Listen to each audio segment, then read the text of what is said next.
thank you. So let's get started.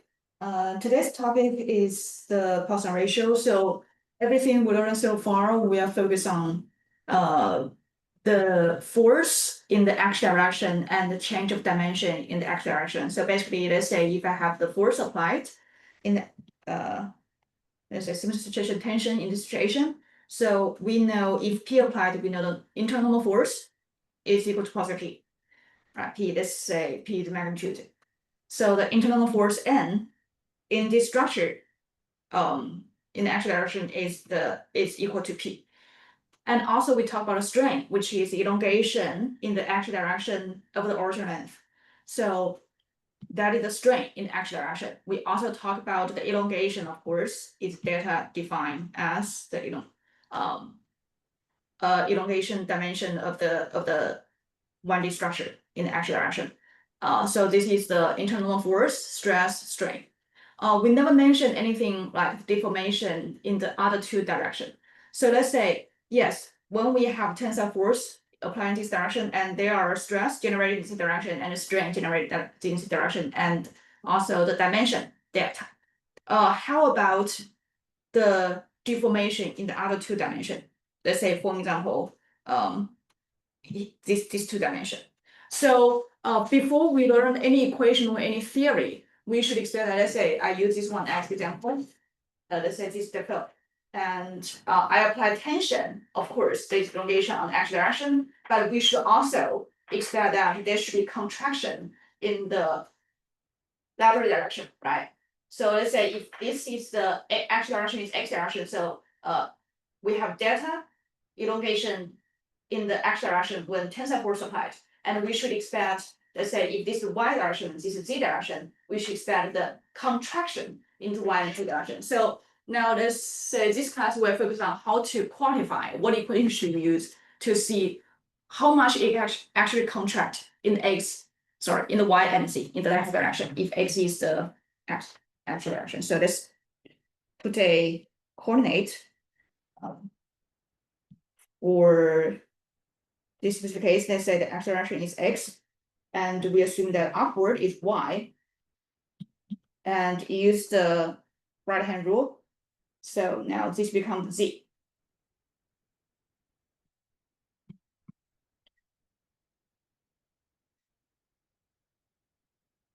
So we know that internal force is equal to P in this situation. So the sigma in the x direction is equal to P of A. So this is what we have learned in the previous section. And we know that strain equal to stress in the x direction of Young's modulus. This is also something we learned before.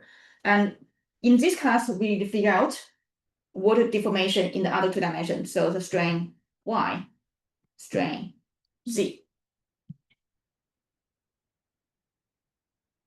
So let's say if we only apply force in this direction, what is the stress in the y direction and stress in the z direction? Normal stress in the y direction and normal stress in the z direction.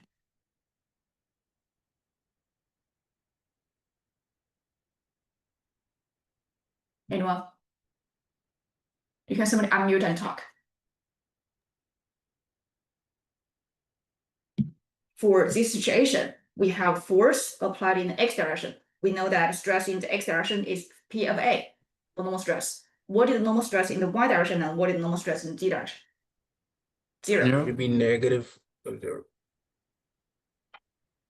It should be zero. There's no negative. Yes, I mentioned that you should expect contraction in the y and z direction, but contraction is the deformation.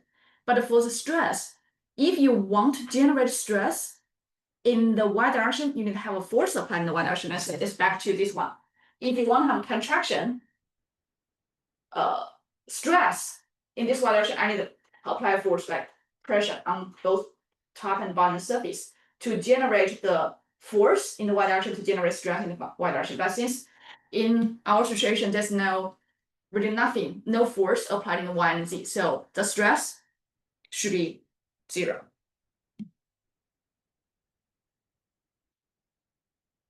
There's no compressive force or tensile force in the y and z, so there's no compressive stress or tensile stress in the Y and Z. The contraction I mentioned at the beginning is about the deformation. So we know that, of course, since you guys already know that through compression, so these two terms should not be zero. So we need to figure out how to quantify these two terms. Before we give you any equation, I want to emphasize that the thing we are learning this topic is only focused on the isotropic material and also the homogeneous material. And for most metal we use, they are isotropic and homogeneous, so should be fine. For majority of structural materials, it's only when you come to the composite material, let's say you have the fiber direction, you have the wet layouts, and you put the fiber in the specific direction for the direction that really need that strength. So that is more like engineered structure material. So we will not talk about that part in this class. We have a separate class that is aerospace composite, and you will learn about the anisotropic material. So for this class, it's only for isotropic.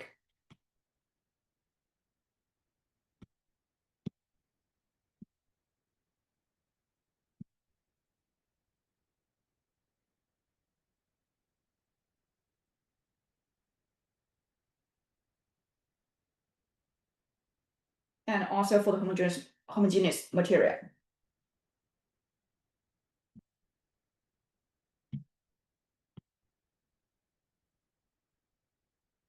So isotropic basically means the property is the same for all directions.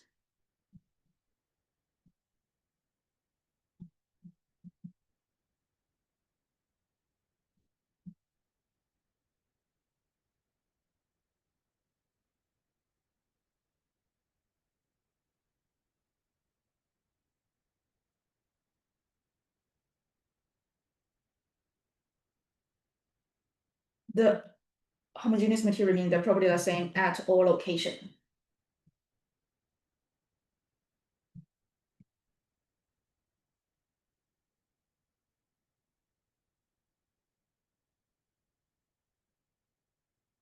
And since it's isotropic and homogeneous, we should expect that the strain in the y direction and the strain in the z direction is same, right? Material property is the same at every location in all directions. So there's no reason that why the strain in the y direction or why the strain in the z direction is different. These two it depend on the material property. So now we need to find out the relation between the strain in the actual direction, in the lateral direction and the actual direction. And are like between like $90 to $110. Oh yeah, it's like this little bit. However, we like have we have sales and stuff. So right now we have a 50% off sale on certain shirts. So like it's what's it called? Oh yeah. But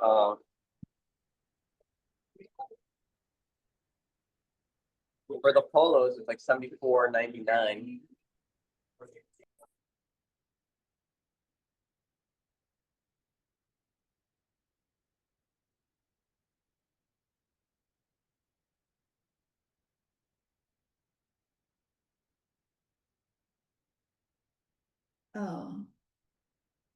This is an online class. I try to give some bonus part for you guys really actually taking the class. It's not really for you to do something else. On the other end, just log in to get the bonus part. That is not allowed. That is considered cheating. I mentioned in the first class when I talked about syllabus. I hope that none of you will try to like game the system, just trying to get a bonus, but doing something unrelated at that end. So and also I hope you guys like you only unmute microphone when you have a question to ask. Please try not to interrupt the class. So the relation between the strain in the actual direction and the lateral direction, we have a term that is called Poisson ratio. So that is a ratio between these two strain term.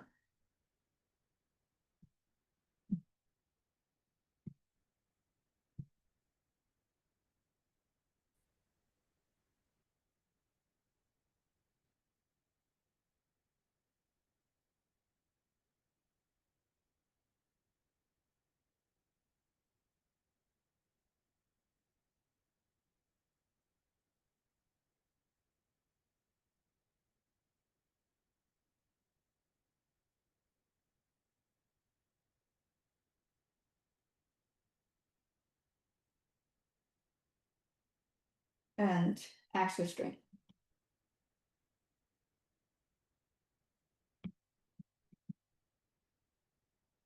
And of course, in our coordinate system here, the lateral strain means y and z, and axial strain means in the x direction based on the coordinate system given here. But of course, coordinate system for different problem that you need to solve, they may operate in a different way. But you should always know that it's always the ratio between it's a ratio of lateral strain over axial strain.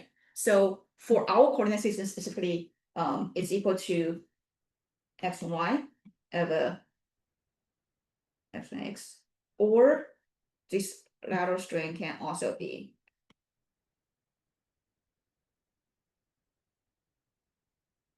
z of x.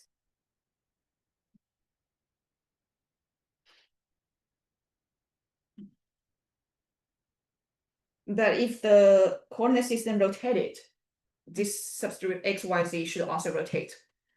And also you see that there is a negative sign here because, as I said, for the simple situation, when you apply a tension for most material, you should expect the contraction in the lateral direction. So one is tension, one side is tension, one side is contraction. So that's why the intention put a negative sign when do the definition of the ratio. So major material will have a positive Poisson ratio. So this negative sign is for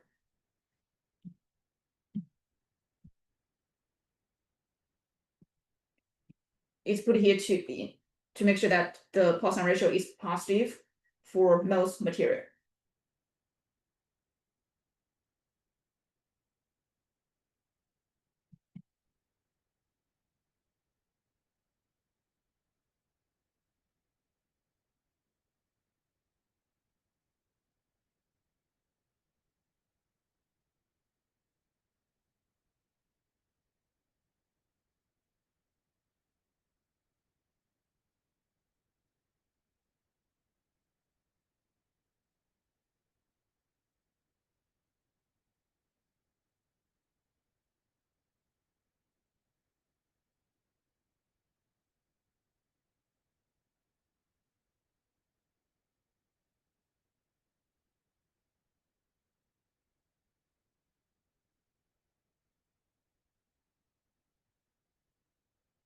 Yes, sorry, I forgot to mention. So this is a Greek letter, nu, and yes. How should I write it? Is this like this? Well, I don't know. This one.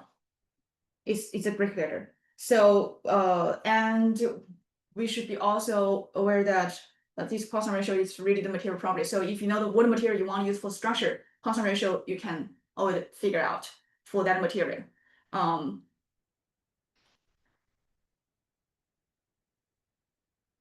So let's say if we already learned in previous section for P, the internal force N equal to P, and stress equal to P over A, and strain equal to sigma over E, and also the elongation equal to PL over EA.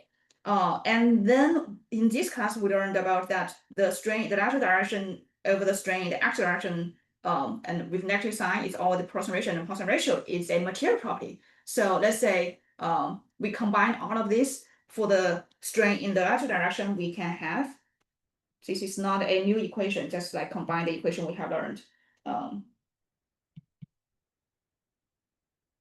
Negative new strain in the x direction, and we have strain in the x direction equal to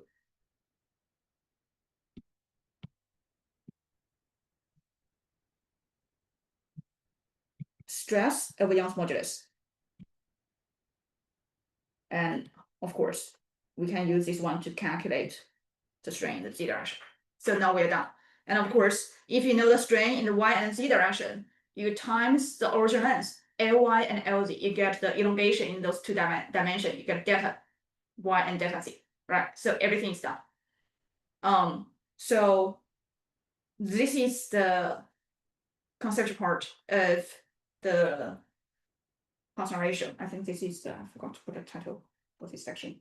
It's in the textbook 2.4, chapter 2, section 4, is Poisson ratio.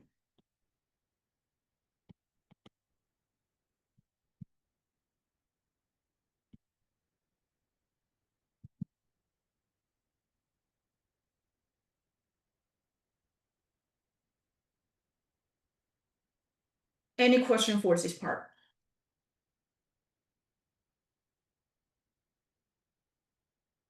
Okay, if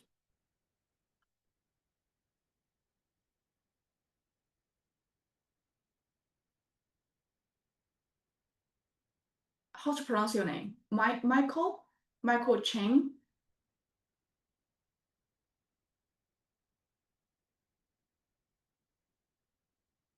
Is that how to pronounce the name? Michael Cheng?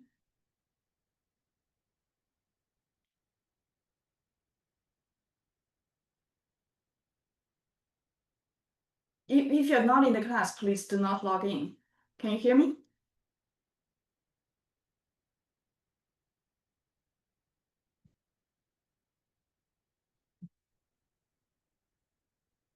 Okay, let's check the example. So this is a very straightforward application of what we have learned for this topic. Material property given, Poisson ratio, as I said, is a material property. So as long so most most of the time when we do analysis, structure analysis, we know what material we use. So once you know the material, these are the given information. You can consider that given information. So for this question is that we have the original length, original dimension in 3 dimensions. So in the x direction, we have the 1.5 meter. In the y direction, we have the 50 millimeter. In the z direction, oh no, sorry. The x direction here is the z direction. Yeah, that's what I said. The coordinate system may rotate.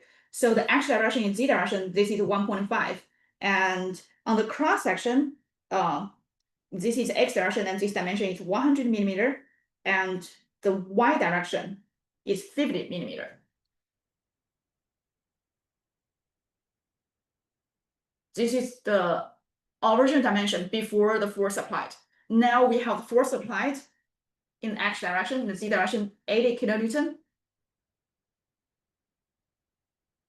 And we want to calculate the change of length in all 3 in the change of length and dimensional cross section. So change of length in all 3 dimensions. So basically, we need to figure out what is the delta x, delta y, delta z. How to calculate this one?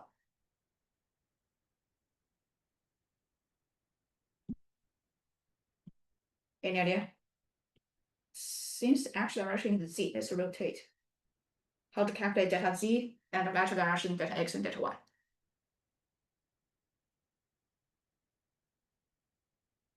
You can find delta z. Delta z. Okay, how to find delta z? You use the p because it's in the z direction. The length, which is 1.5 meters over the cross-sectional area, and the modulus. Yes, thank you, thank you. So we can start from the actual direction. In this example problem, actual direction in z direction. So for delta z, of course, we know that should be equal to strain in the z direction over the original length in the z direction. Let's use L. Z. And the strain in the z direction, of course, equal to the stress over the stress in the z direction and the Young's modulus.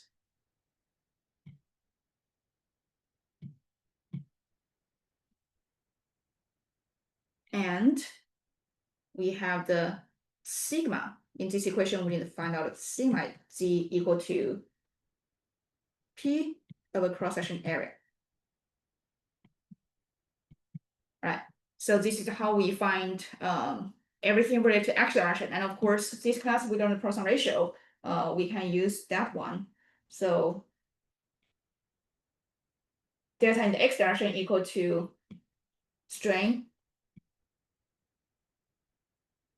in the x direction and origin dimension in the x direction. Similarly, we have the delta in the y direction equal to the strain in the y direction and origin length in the y direction. And for this one, strain y and x, we can use Poisson ratio.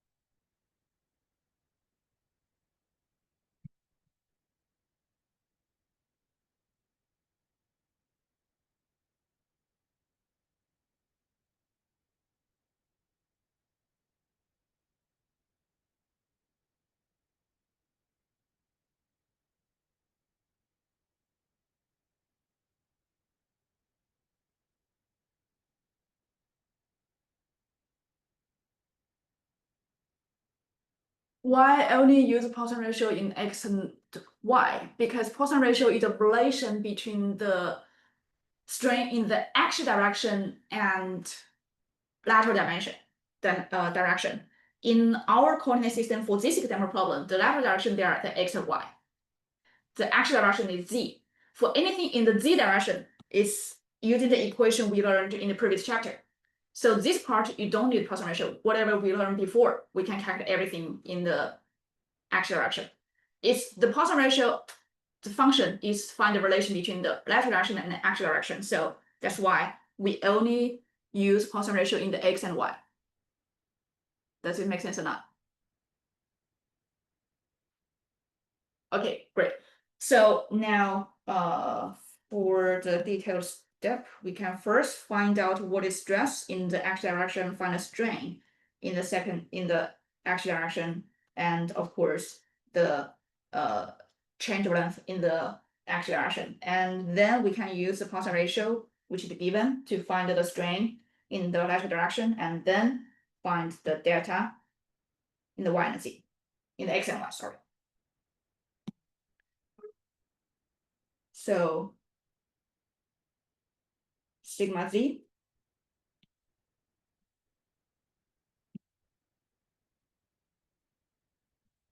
equal to P over A. And for this problem, P is equal to 80 kilonewton. Since this example problem has kind of like mixed unit, they use meter, they use millimeter, they use kilonewton, they use gigapascal, everything. So I think it would be more convenient just convert everything to Newton and meter, and then you get Pascal as the stress results. So for the cross-section dimension, we have 0.1 meter times 0.05 meter.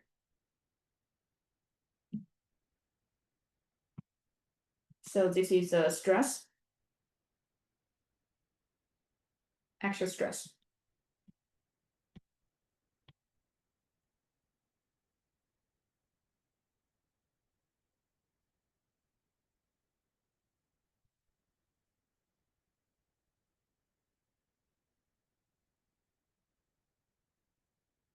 Go over the signs. Go over the sign of which one? Sign of stress, sign of force, sign of strain, sign of what?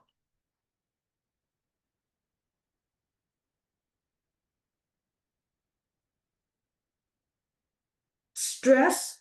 Let's do it one by one. I see the strain, stress, and Poisson ratio symbol, but what is sigma symbol? Sigma means the normal stress. P is the force. Okay, I guess you guys already answered the question. Yeah. Don't get confused of the force and the stress. So P given here is a force, and the internal force in this simple situation, of course, equal to P.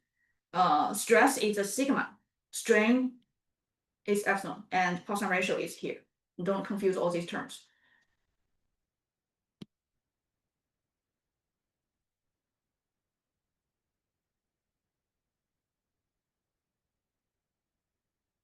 Second step, strain in the x direction equal to stress in the x direction over Young's modulus. So we convert everything to Pascal. So 10 to 6 and Young's modulus 210 to 9.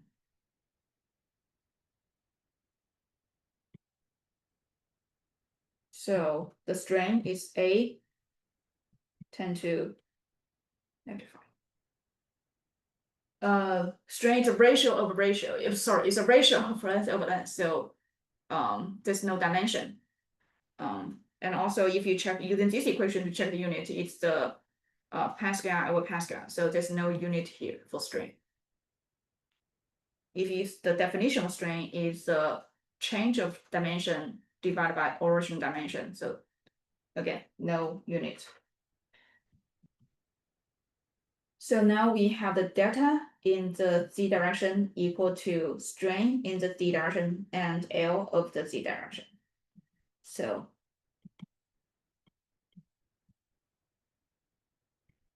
(1.5 meter original dimension).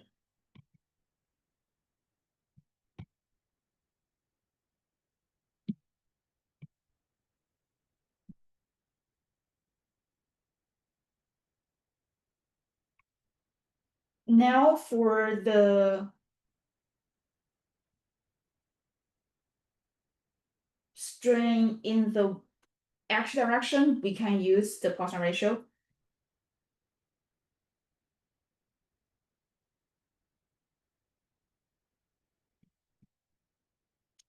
So Poisson ratio for this one, 0.32.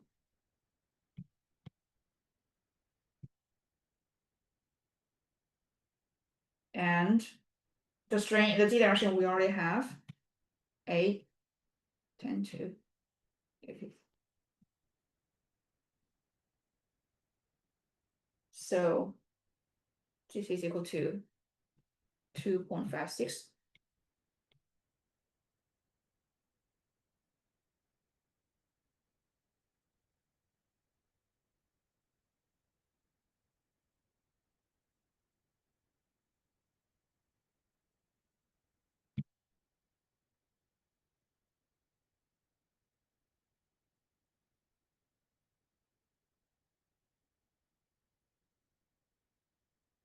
Fifth step, last step, we can calculate the delta in the x direction equal to the strain in the x direction, originally in the x direction. So negative 2.56 original dimension in the x equal to 0.1 meter.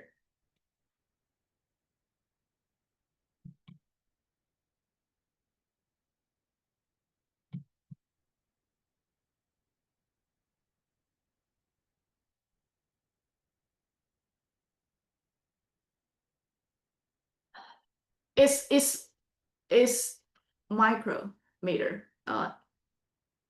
It's 10 to negative 6. Yes, thank you for helping me ask the question.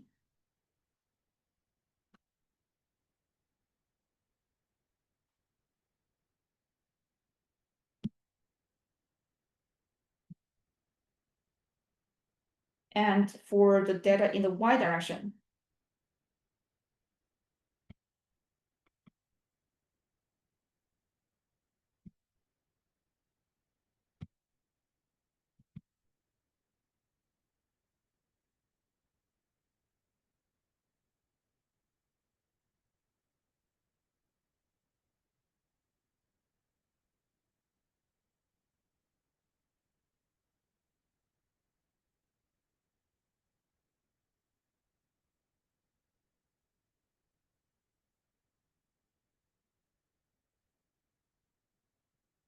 I have a quick question.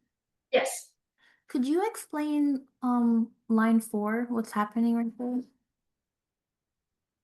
Sorry, Can you explain the fourth line? this one? Yeah.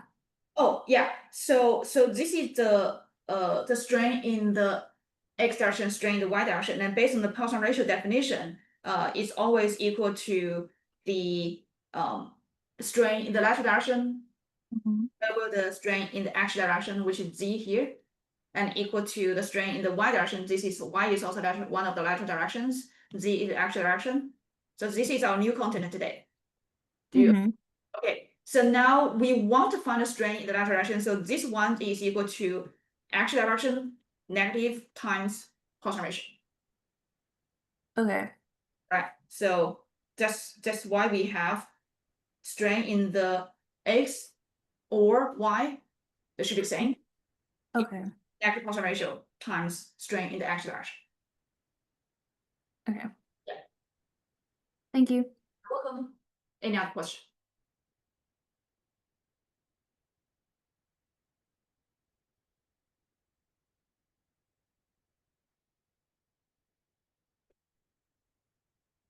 Is the change in width height in the middle of the bar or throughout the entire bar? Great question. So back to our before we did the derivation or introduced the equation, we said that is we are doing everything based on assumption that our material is isotropic, which means that property is the same for all direction, homogeneous, which means the property are the same at all location. So if the strain we calculate, sorry, the dimension we calculate here is really for throughout the entire bar because material is the same at every location. So the contraction is the same. Did I answer your question? It's not just the middle of the bar because material property is same everywhere in any direction. So that's why it's not just the middle of the bar, but it's everywhere, the cross-section dimension. Okay, can you show the formula again before you? This is the formula.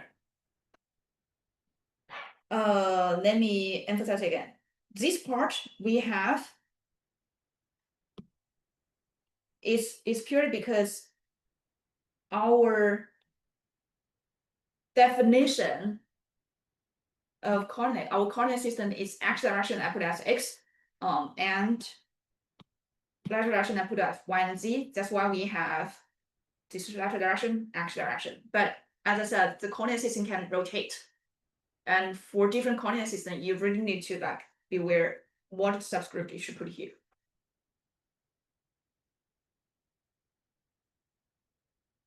Any other question? I had a question. Yeah.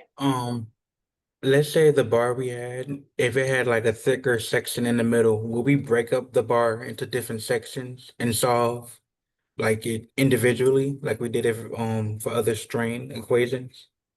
We Sorry. did strain and elongation. Could you do the first part of your question, the beginning part. In what situation? So like in the bar, like we solve for the strain, we solve for the elongation in the y and x direction. But let's say in the Elongation. for this in the x and y, Okay. yeah. But let's say the bar, like in the midsection, it had a thicker section. So like it had like a square in the midsection. Would it be a different equation to solve for that elongation? It's not different question. A good question. Let me explain to you. So let's say for the situation you just described, let's put it this way. Let's say now it's uniform cross dimension, right? What if we have a cross section dimension something like this? You have a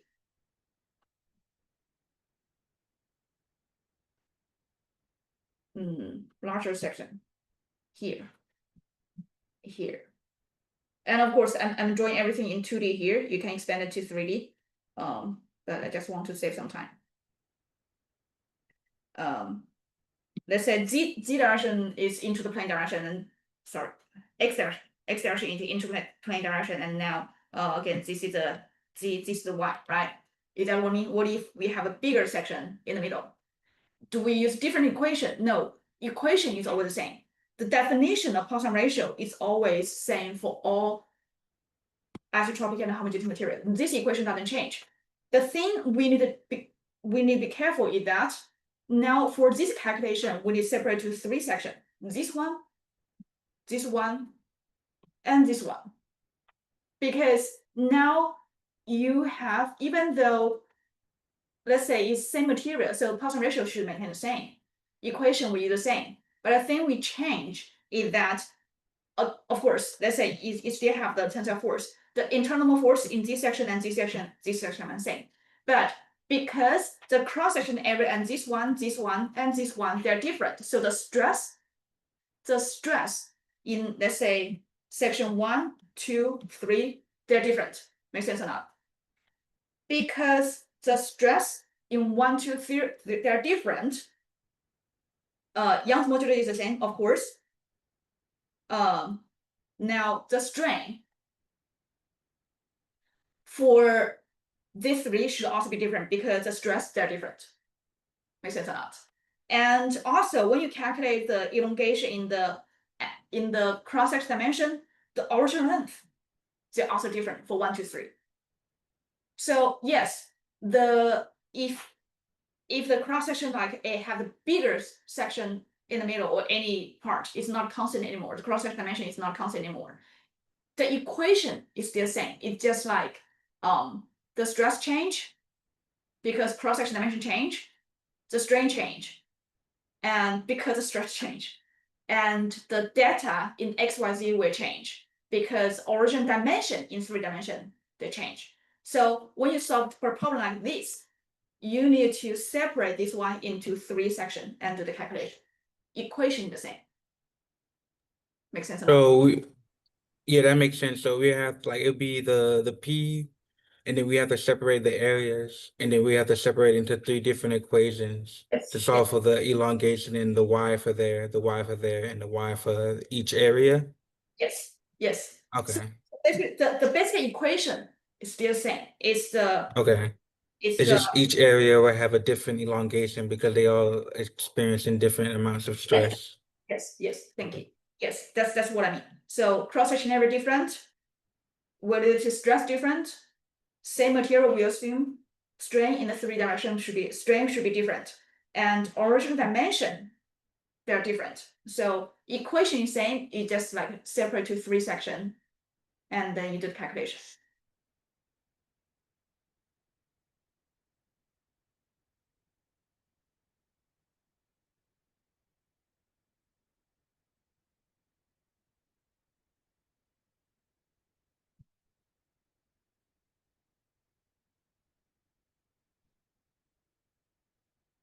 Oh.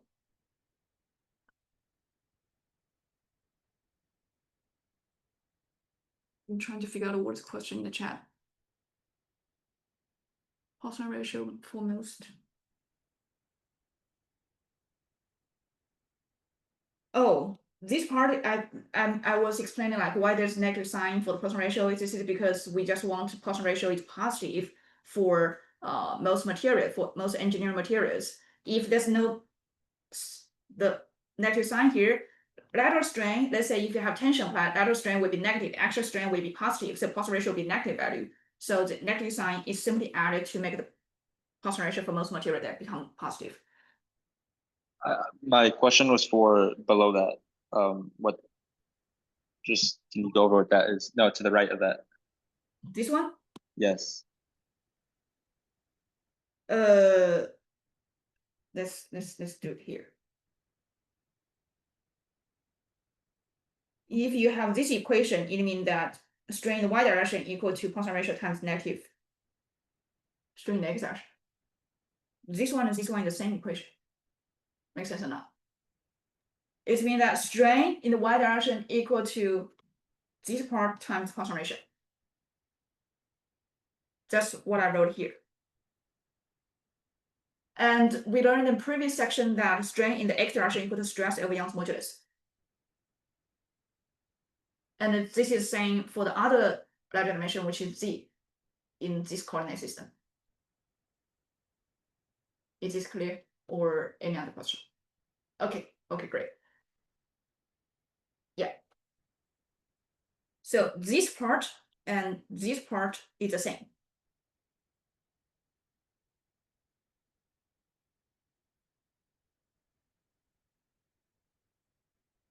Now let's move on to a new topic. So this is chapter 2, section 5, 2.5. It's the multi-axial loading. So right now, everything we learned is only the force applied in one direction, but what if we have force applied in all three dimensions and it generates stress? The one we just mentioned is that if force only applied in the x direction, the stress in the other two directions should be zero. But what if we have force applied in all three directions and they have all non-zero stress? How to quantify dimension in all three dimensions? The deformation, sorry. This multi-axial loading.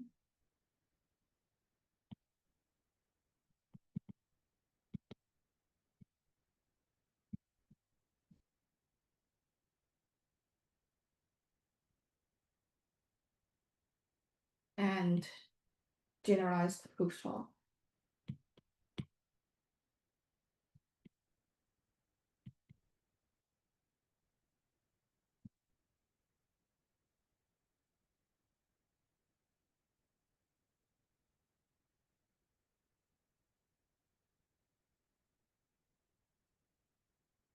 So this one is the one we have learned is the uniaxial loading.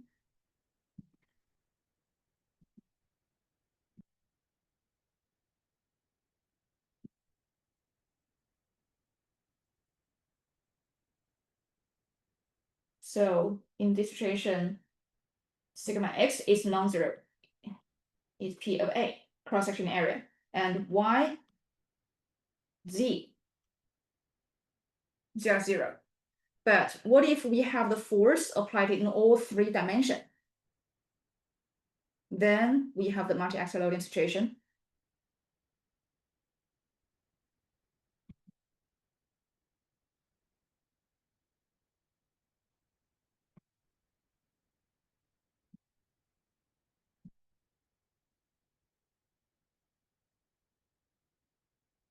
Then sigma x,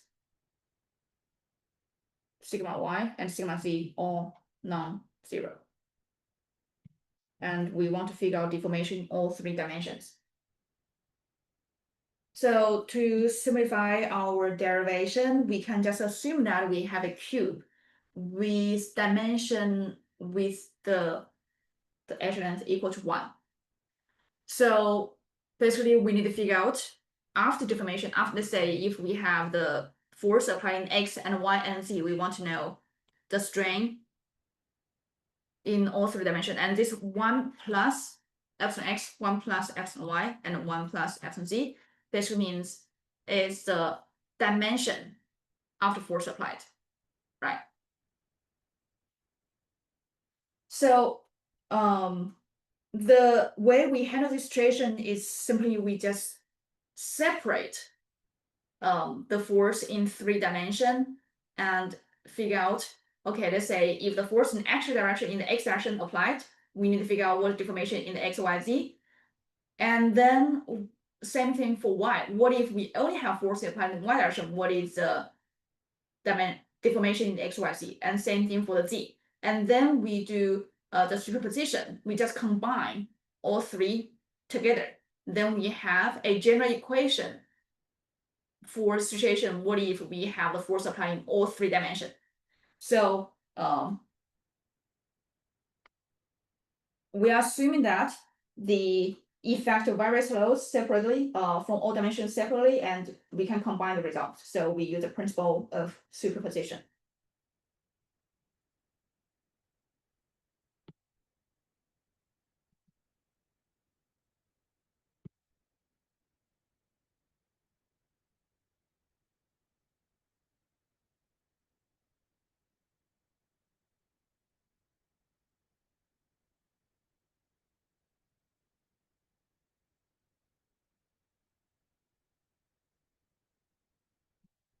We can determine the effect of the various loads separately and combine.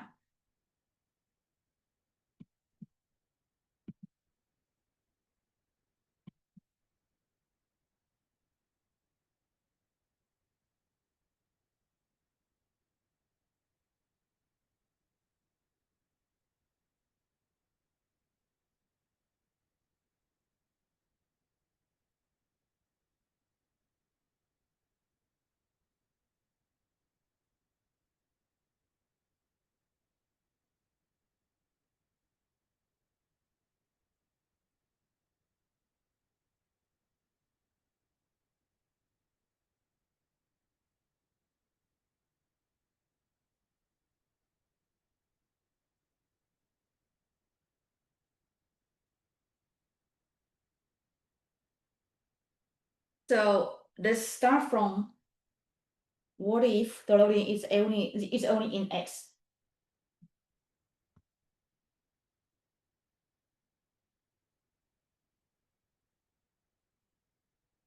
So in this situation, the sigma y and sigma z, they are 0. So of course, the deformation in the x direction, the strain in the x direction, we can have the non-zero sigma x over Young's modulus. And for the strain in the y direction, we have negative Poisson ratio and strain in the x direction. And strain in the z direction, negative Poisson ratio and strain in the x direction.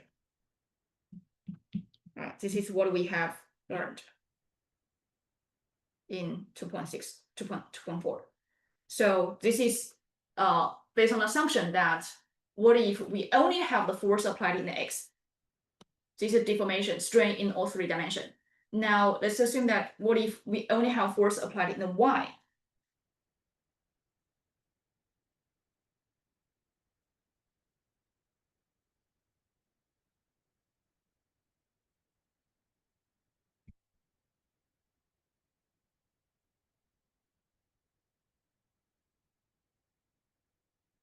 Uh-oh, there's something wrong here. This is Z.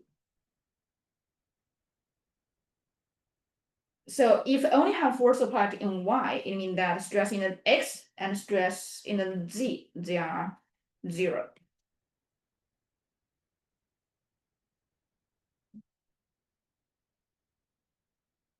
So now we have now strain in the y direction should be sigma y, which is only non-zero term, only non-zero stress over Young's modulus, right? And the other 2 dimensions should have the contraction because of the Poisson ratio. So now the epsilon x equal to negative Poisson ratio and strain in the y direction. And epsilon z equal to Poisson ratio stress in y over Young's modulus, which is strain in the y direction. The last one, what if we only have loading in the z?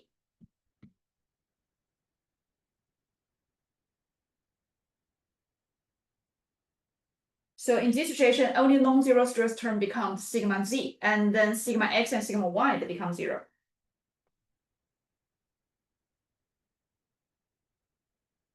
Now, for this situation, we know that the strain in the z direction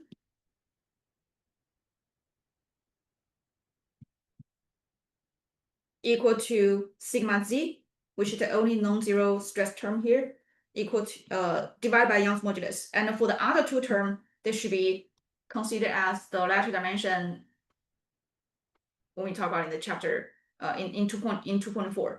So now there should be a contraction in both x and y. So now the strain in the x becomes negative Poisson ratio strain in z, which is sigma z over e. And strain in y, negative Poisson ratio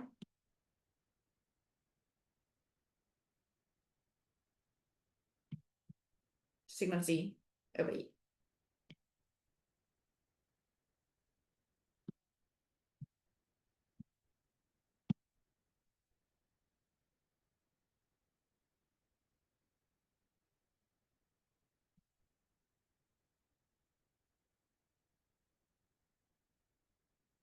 And of course, since we're using the principle of the superposition, now what we need to do is that if we have the force in x, y, z applied at the same time, and for the deformation in the x, y, z, we just combine these results. And now this becomes the strain in the x and y and z if the force in X, Y, Z applied at the same time.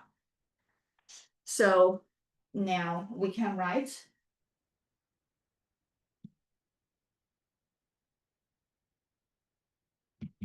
if all three forces applied, if the three forces in all three dimensions applied at the same time, so the strain in the X direction becomes sigma X over E, Young's modulus,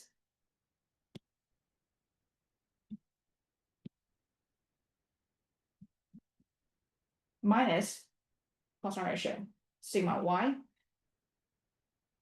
over Young's modulus, minus Poisson ratio, sigma Z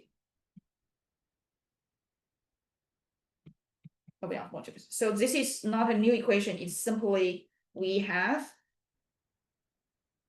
this one plus this one plus this one, and we put it into one equation, and it becomes a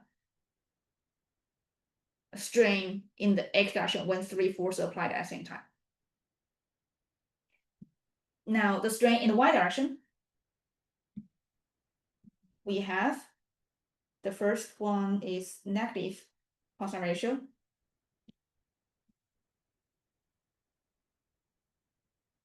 sigma X over E plus sigma Y over E and minus Poisson ratio sigma Z over E. And of course, this is simply we combine this term, and this term, and we get what if we have force applied in X, Y, Z at the same time. This becomes a strain in the Y direction. Similarly, of course, we have the strain in the Z direction equal to negative Poisson ratio sigma X over E minus Poisson ratio stress in Y over Young's modulus plus stress in Z over Young's modulus.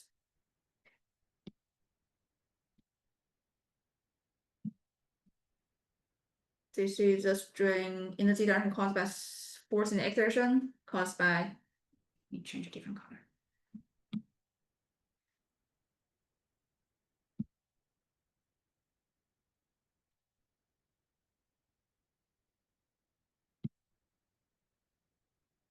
Strain there caused by the force in the X direction, strain in the Z caused by the force in the Y direction, and a strain in Z caused by the force in the Z direction. And we combine these three terms, and this becomes the equation when we have three forces applied at the same time.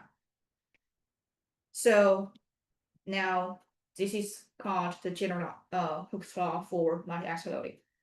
These three equations. If you check different textbooks, they may write this one in matrix form, but I think in mechanics materials, put these three equations should be enough.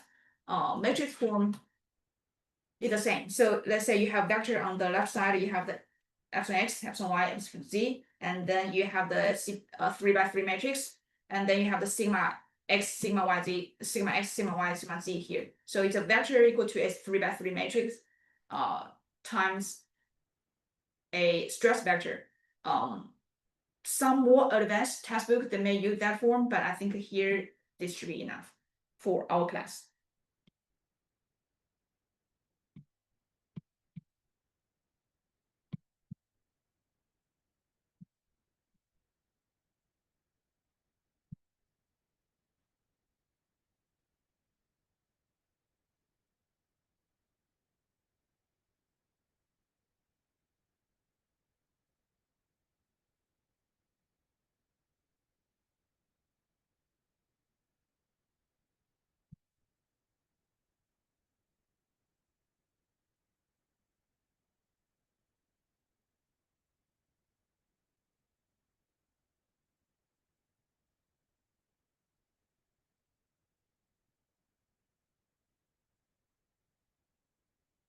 Any question here?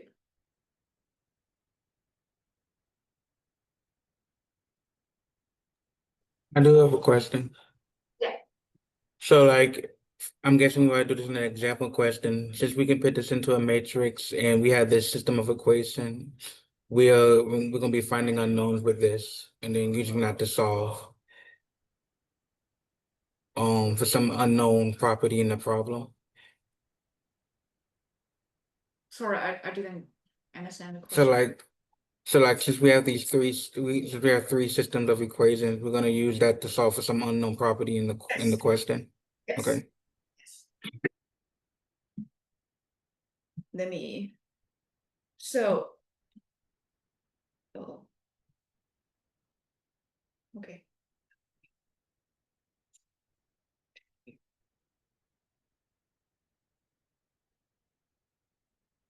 When you go to more advanced class, what you may see is something like this. Fx, f y, z is equal to a C matrix. So, and times a vector, sigma x, sigma y, sigma z. This is not a new equation. You just put it three equation in the matrix form. So now you have, I put one away outside of C matrix because it's a common coefficient. 1 over E, so you have 1 negative Poisson ratio, and similarly 1.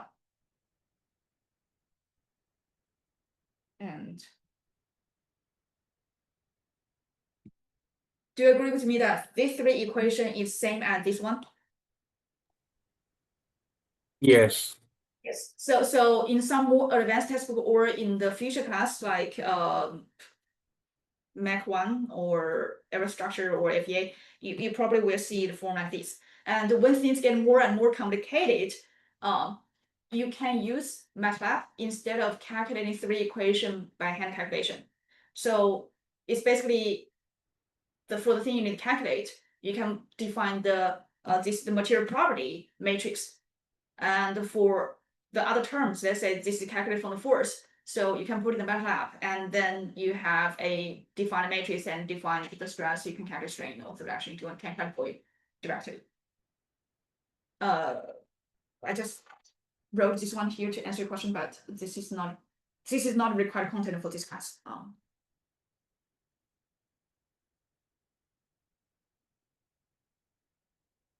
Yeah.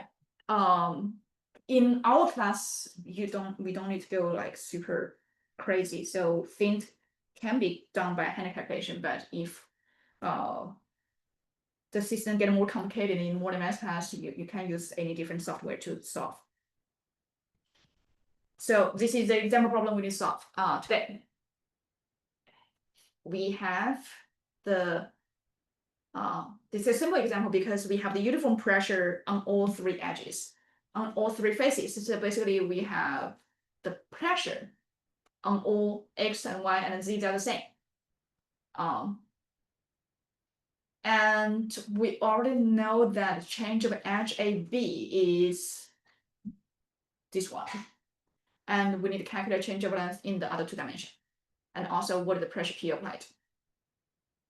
How to calculate this one?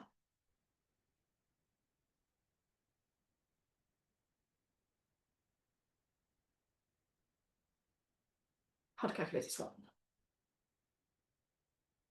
If we know the change of dimension in one dimension, edge AB, AB, AB. In the, let's say for this problem, it's in the x direction. How to calculate change of dimension in the y and z? Origin dimension is given. Any idea? Divide the elongation by length. Yeah, that is the strain. So we have the elongation. This is delta AB, and origin dimension 4. We have the strain in the x direction. And then we can go back here. We can find the strain in the y and z, and then use strain in the y and z and origin dimension in the y and z. We can find the change of dimension in the y and z. Makes sense or not? That's the big picture how to solve this problem. So let's do it step by step.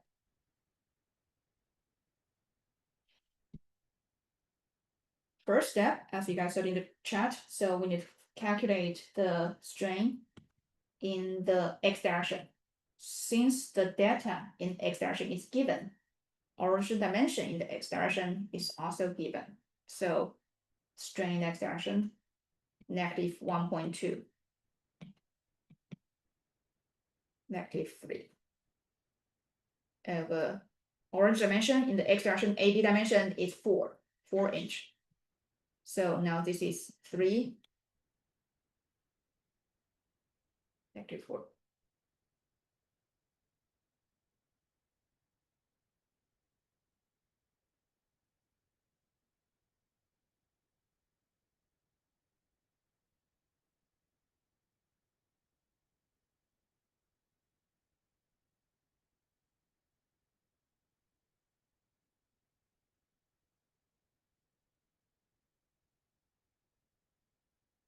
Right.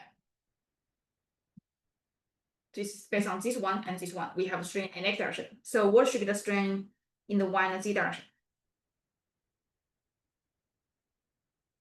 So let's for this one, what does mean by uniform pressure on all faces?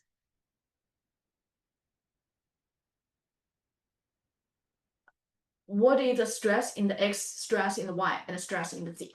My question is, if let's say if I put a P, pressure P, the uniform pressure on all faces are equal to P. The magnitude of pressure equal to P. What is sigma x, sigma y, sigma z? They're all equal to P. They're all the same. Very close. Wouldn't they all wouldn't they all be equal to 0 since if it's uniform on all sides, wouldn't they all cancel each other? How can the stress all cancel? You have a cube. I don't have. You have a structure, you have the force applied in all 3 dimensions. How can the stress cancel? Thank you. Thank you for the visualization. Thank you. The stress cannot cancel, right? You have the force applied in, let's say this is the y direction, you have the x direction, and you have the z direction. The stress cannot cancel each other. Stress all exists, and I think that one student answered this one. It's very, very close, but let me emphasize again. We assume that uniform pressure on all surface, the magnitude is P. What is the stress in x and y and z? This is the magnitude. If P is magnitude, P is already pressure. You don't need to divide. Pressure is already a force over unit area term. Pressure is already force over the area. So you do not need to convert pressure to force and to stress. No. And stress is also a force over area term. So this one is very close. But let me emphasize again. This is a magnitude of the pressure. What is the stress in x, y, z? Would it be P over 3? P of what is 3 means? I was thinking because of the 3 different directions. Oh no, it's like, let's say the pressure in the x direction is the magnitude is P. Pressure in the y direction, magnitude is P. Pressure in the z direction, magnitude is P. So I agree. The normal stress in the x, y, z direction should also have the magnitude P. But we talk about the sign convention. Whenever it's compression, it should be negative. Pressure means compression, right? Compressive stress. Make sense or not? Pressure means it's a compressive stress. So when the magnitude equal to P, for the normal stress, we always need to put a sign there. So this should be negative P.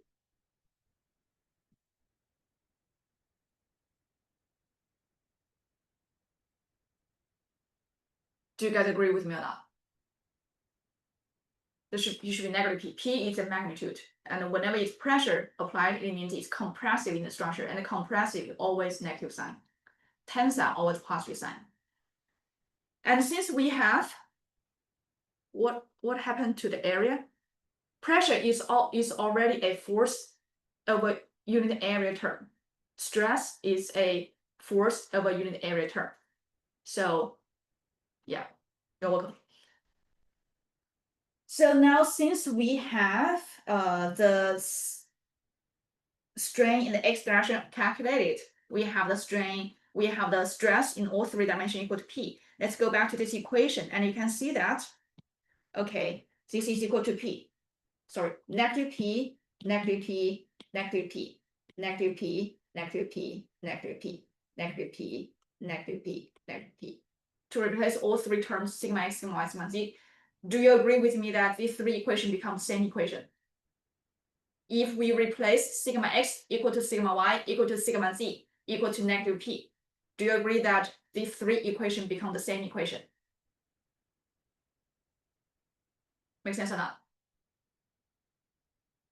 For our example problem we are solving now, sigma x equal to sigma y equal to sigma z equal to negative P.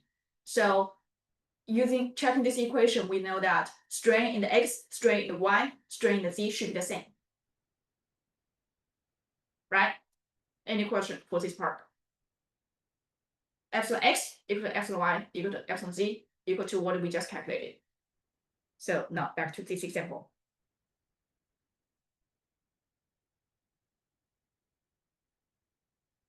Y z equal epsilon x equal to -3, 10 to -4. And since we have the strain in all three dimensions, the question asks about the change length in other two dimensions. And of course, we have the delta y equal to strain in the y direction, origin length in the y direction equal to the origin dimension in the y direction equal to 2.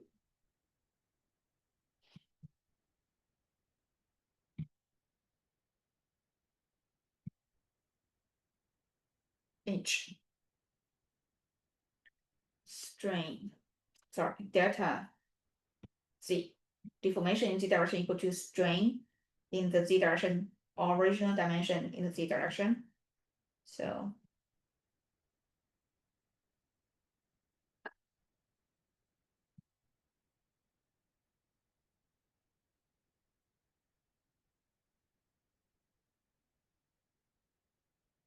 we are done with the first step. Now the second step, any question here? Okay. So, Yeah. right, this only holds true because it's uniform pressure on all. Yes. We have uniform pressure on all three. On all surface, actually 6 surface in all three dimensions. So basically it means that you have the pressure applied in the y direction on top and bottom surface equal to P, negative P. So the stress in the y direction is negative P. And same, you have pressure applied on the left and the right surface, magnitude P. So the stress in the y, normal stress in the y direction should be negative P, compressive. And same thing for the z direction. From the front and back surface, apply pressure with magnitude P, you have the sigma z equal to negative P. Is this clear? Okay, now, yes, based on our definition of pressure, pressure means, let's say on top surface, you always apply in this way, right? So it's a compressive force, stress, sorry, in the structure. So pressure means negative stress.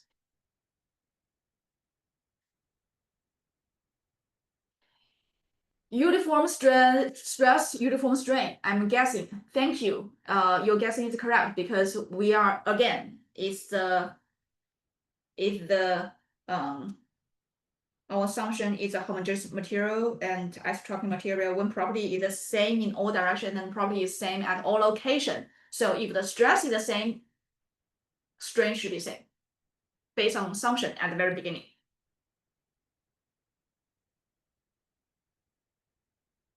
Why would a strain? Why not be? You are still staying in the world of 1D situation. when only force applied in one direction, this is a 2.4. When force is only applied in one dimension, you are talking about this equation. Now our topic move on to what if we have force, or here, or in other words, it's applied in all three dimensions. Now use the superposition. This is our equation. And in this equation, we are putting sigma x equal to sigma y equal to sigma z equal to negative p. Now you can see that these three equations become the same equation, which means that epsilon x equal to epsilon y equal to epsilon z. Did I answer your question? Okay, great, you're welcome. So now let's move on to, I need probably extra 2 minutes. Sorry about that. For the second step. The pressure P applied on all the surface of the block. How to calculate that? How to calculate the pressure applied? How to solve the P?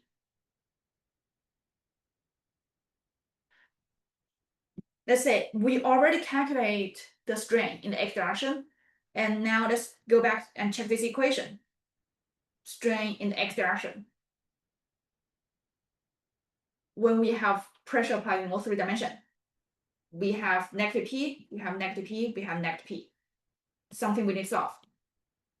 Poisson ratio given, Young's modulus given, strain in the x direction given. So we just use this equation, we can solve for the P. Right. So the second part B, strain equal to sigma x over E, sigma y over E, sigma z over E. And this is 1 minus 2 times Poisson ratio over Young's modulus, and the stress in the x direction and y direction, z direction, they're the same. Let's use negative 2e. Sorry, negative p.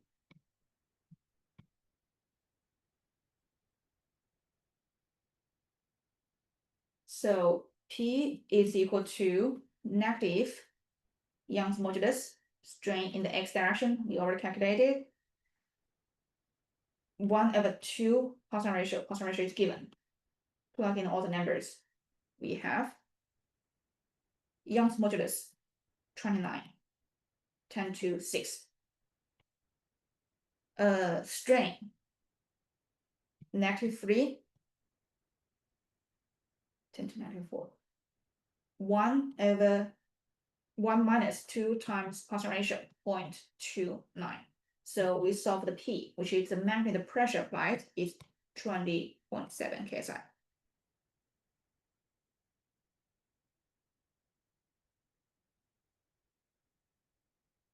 Any question for this part?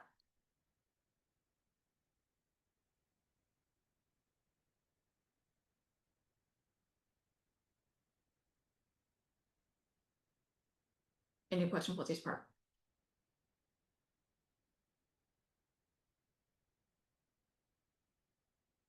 If no question, we're done for class today. Thank you for coming and have a great weekend. Thank you.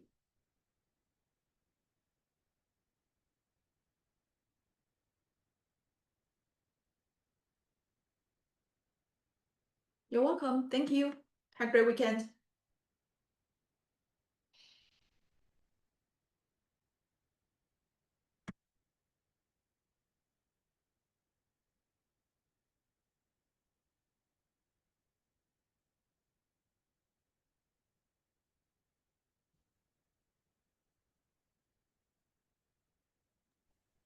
I had a question. Just going back to the matrix stuff. So, for example, I can set up a matrix equation for that, and if I had like the unknowns, I'm guessing would be the stresses on the faces on the like if we had that block from the question we just did, and we didn't know the stress that was on the faces. We can use what we know to solve for that. We can use this to solve for that. Yes, in any software you can calculate, so basically this one is, you can calculate inverse of this one. Okay. And Okay. calculate inverse of 3 by 3 is very complicated, but if you define in this MATLAB, you define this matrix and you have the inverse. And this one is Yeah. even, this one can be calculated. Okay. My calculator can do inverse, so I think I can do it. Okay. Yeah. So, okay, thank you. I appreciate it. Yeah.